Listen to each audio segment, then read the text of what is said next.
Vicky express में आपका स्वागत है। आज की कहानी है अलिफ लैला, दूसरे बूढ़े और उसके दो काले कुत्तों की कहानी। दूसरे बूढ़े ने अपनी कहानी शुरू की। उसने बताया, ये दोनों कुत्ते मेरे सगे भाई हैं।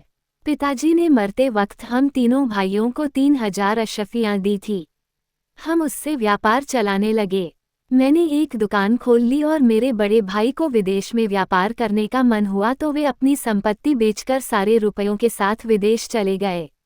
लगभग 1 साल बाद मेरी दुकान पर एक भिखारी आया और बोला, भगवान तुम्हारा भला करे। मैंने उसे बिना देखे कहा, भगवान तुम्हारा भी भला करे।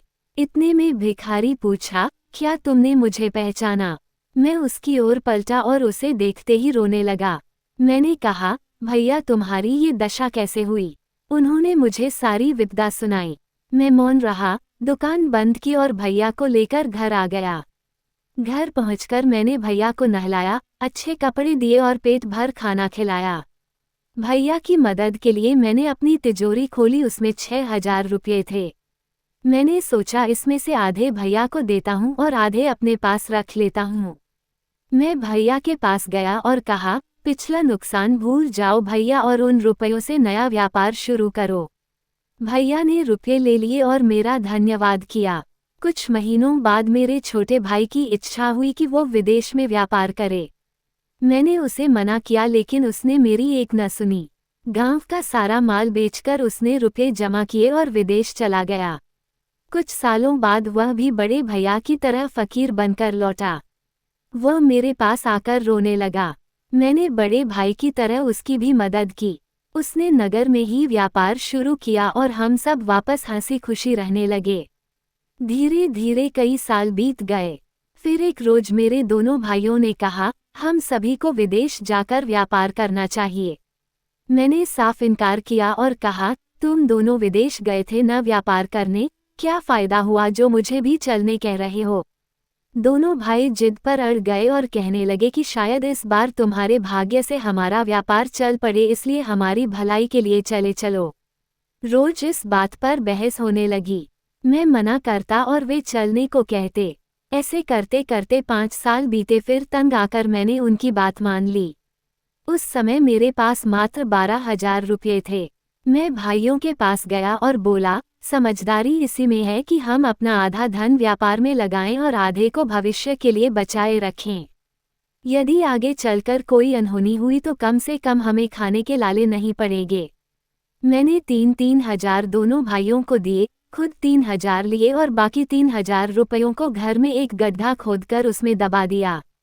अगले दिन सुबह होते ही हम तीनों व्यापार के लिए विदेश रवाना हो गए। हम एक नगर में पहुंचे और काम शुरू किया। किस्मत ने साथ दिया और हमें कुछ ही महीनों में खूब मुनाफा हुआ।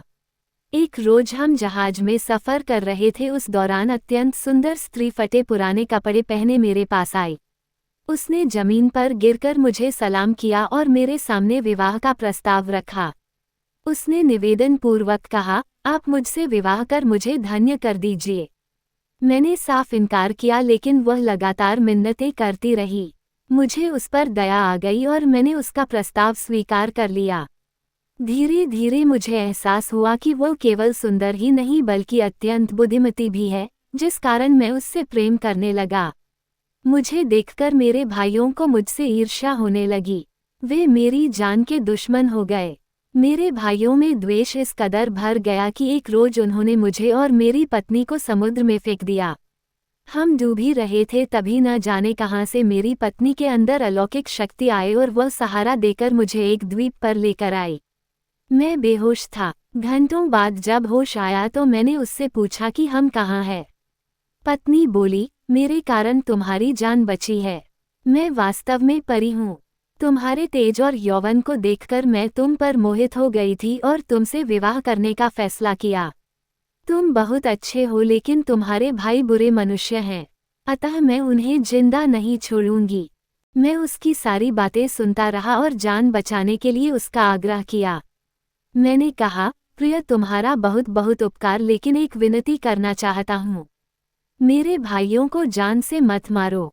मैं उसे बार बार समझाता रहा लेकिन उसका क्रोध बढ़ता गया। उसने झटके से मुझे उठाया और मेरे घर पर छत पर उतारकर कहीं गायब हो गई। मैं मकान के भीतर गया और गड्ढे में दबे रुपये निकाले। इन रुपयों से मैंने अपने लिए कुछ व्यापार शुरू करने और गुजर बसर करने की ठानी। रुपये लेकर जैसे ही मैं दुकान के पास आया तो मैंने देखा कि वहाँ 2 काले कुत्ते बैठे हैं। मुझे देखते ही वे मेरे पास आए और मेरे पाँव में सिर रखकर लौटने लगे।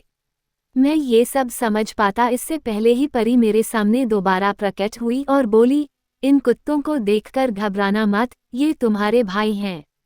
उसके शब्द सुनते ही मैं स्तब्ध रह गया और पूछा, ऐसा कैसे हुआ? वह बोली, मेरे बहन ने इन्हें ये रूप दिया है।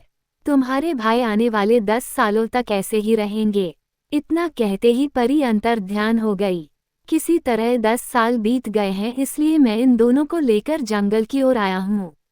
बुजुर्ग की कहानी खत्म हुई और बोला, हे दैत्यराज, अब बताइए ये कहानी विचित्र लगी या नहीं? दैत्य बोला, वास्तव में आपकी कहानी बड़ी अद्भुत है। अपने वादे अनुसार मैं व्यापारी के अपराध का 1/3 भाग माफ करता हूँ। इस पर तीसरा बूढ़ा बोला, दैत्यराज, मैं भी आपको अपनी आपबीती सुनाना चाहता हूँ, लेकिन मेरी भी यही शर्त है कि अगर कहानी अद्भुत हुई तो आए व्यापारी के अपराध का 1/3 अंश माफ कर देंगे। दैत्य ने बात स्वीकार ली। कहानी में आगे क्या हुआ? तीसरे बूढ़े ने कौन सी कहानी सुनाई?